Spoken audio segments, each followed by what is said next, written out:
अस्सलाम वालेकुम वरहमतुल्लाहि वबरकातुहू। क्लास कैसे हैं आप सब? होप सो आप लोगों ने टास्क कंप्लीट कर लिया होगा। सब्जेक्ट है मैथ्स, हमारा टॉपिक है अलजेब्राइक एक्सप्रेशन, यूनिट नंबर 6 चल रहा था। एक्सरसाइज हमने स्टार्ट करनी है 6.7। क्वेश्चन नंबर 1 है हमारा, find the square of binomials by using identity. Binomials की हम लोगों ने स्क्वायर लेना है बट आइडेंटिटी यूज़ करते हुए। बाइनोमियल हमें पता है कि ऐसा एक्सप्रेशन जिसके अंदर दो टर्म्स हों या ऐसा पॉलिनोमियल जिसके अंदर दो टर्म्स हों बाइनोमियल कहलाती है। हमने इसका स्क्वायर लेना है।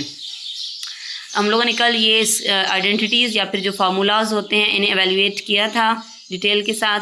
आज जस्ट हमने इन्हें अप्लाई करना है।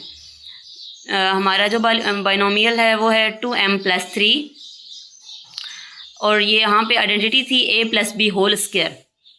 हमारा a है 2m and b is 3। Next time हम जब इसे अप्लाई करेंगे तो इसकी फार्मूला की सेकंड साइड जो है वो हम लगाएंगे a² + 2ab+b²।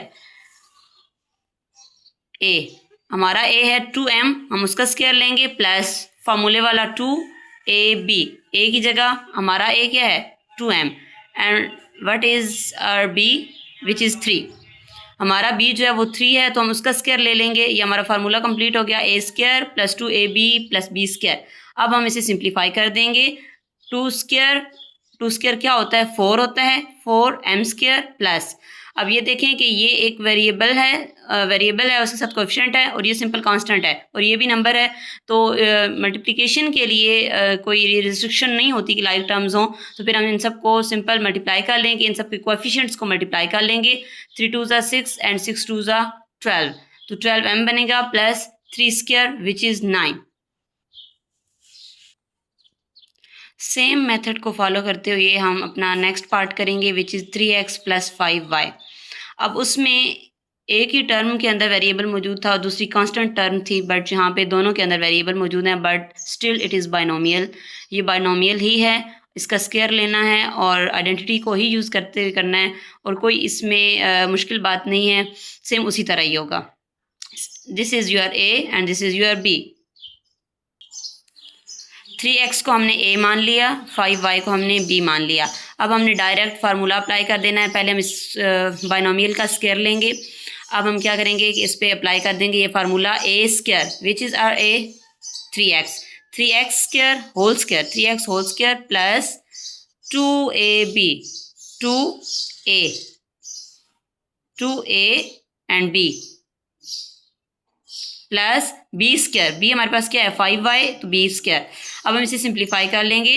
3² 3 3 ज़ा 9 x² प्लस 5 3 ज़ा 15 15 2 ज़ा 30 xy। अब इसके अंदर दो वेरिएबल हैं और दोनों डिफरेंट हैं तो xy ही लिखेंगे प्लस 5y होल स्क्वायर 5² 5 5 ज़ा 25 एंड y²। ये आपके पास प्लस वाली आइडेंटिटी हो गई और नेक्स्ट हम माइनस वाली आइडेंटिटी करने लगे। नेक्स्ट हमने दूसरी आइडेंटिटी की थी जो कि आपको होम टास्क मिला था, a - b whole square equal a² - 2ab + b²। इसमें और उसमें जस्ट इतना फ़र्क है कि वहाँ पे जो दो वेरिएबल्स होते हैं, ये जो भी दो टर्म्स होती हैं वो ऐड हो रही होती हैं और देन उनका स्क्वायर होता है और यहाँ पे वो माइनस हो रही होती हैं देन उनका स्क्वायर होता है। और वहाँ पे 2ab प्लस के साथ था, यहाँ पे 2ab माइनस के साथ है। तो हमने उसी का ऐसा ही पार्ट चूज़ किया है जिस पे ये फार्मूला लग सके माइनस वाला। p - 4q हमारे पास एक बाइनोमियल है जिसकी दो टर्म्स हैं। नेक्स्ट हमने इसकी नेक्स्ट स्टेप में इसका स्क्वायर लगा दिया है और फिर अब हम स्क्वायर अप्लाई कर देंगे। हमारा a क्या है p एंड b क्या है 4q। अब हमने फार्मूला अप्लाई करना है a²। हमारा a तो p है ना, हम p का स्क्वायर लेंगे माइनस 2ab 2 आइडेंटिटी वाला, देन p हमारा a है एंड 4q हमारा b है। तो नेक्स्ट हम करेंगे प्लस b क्या है हमारे पास 4q whole square. Next step में हम p² माइनस, अब हमने इन तीनों कोएफिशिएंट्स को उठा लेना है, मल्टीप्लाई कर देना है सॉरी दोनों को।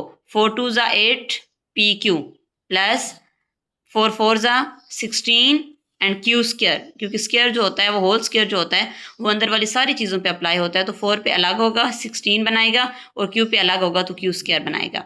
नेक्स्ट हमने पार्ट पिक किया है 9x माइनस 7y। इसके अंदर हमारे पास ए क्या है 9x एंड बी क्या है 7y। इसी पे हम सिमिलरली अप्लाई कर देंगे a square minus 2ab plus b square. अब हम सिंप्लीफाई कर देंगे 9 9 ज़ा 81 x माइनस, अब ये तीनों कोएफिशिएंट्स को उठा के मल्टीप्लाई करना है तो पहले इन दो को कर लिया है 9 2 ज़ा 18 और देन 7 को कर लिया है, साथ में एक्स वाई वेरिएबल के तौर पे लिख लिए प्लस 7 स्क्वायर 49 होता है 49 वाई स्क्वायर। नेक्स्ट स्टेप में 81x माइनस, अब 18 मल्टीप्लाई बाई 7 126 आता है तो 126 X Y plus 49 Y square. अच्छा तो अब हम ये देखते हैं कि हमें वो जो कल हमने आइडेंटिटी फाइंड आउट की थी उसके निकालने का क्या फ़ायदा हुआ है। हमने जब इवेल्युएट कल की थी तो उस पर ये स्टेप्स लगे थे, ये देखें, तब हमारे पास प्रूव हुई है। और अगर हमने वो प्रूव ना की हुई हो तो हमें हर क्वेश्चंस के अंदर इतने ही स्टेप करने पड़ते। अब वो एक दफ़ा फार्मूला बन चुका है तो अब हमने उसे सिर्फ यूज़ करना है। अब हमने वो यूज़ किया है तो हमारा 3 स्टेप में क्वेश्चन कंप्लीट हो गया। तो आइडेंटिटीज़ को तैयार करने का फिर यही फ़ायदा होता है कि हमारे लिए आसानी हो जाती है। तो आप लोगों ने क्या करना है, इस एक्सरसाइज के क्वेश्चन नंबर 1 के रिमेनिंग पार्ट्स आप लोगों ने कर लेने हैं सेम इसी मेथड के साथ जो अभी हम लोगों ने किया है। ठीक है जी, थैंक यू, अल्लाह हाफिज़।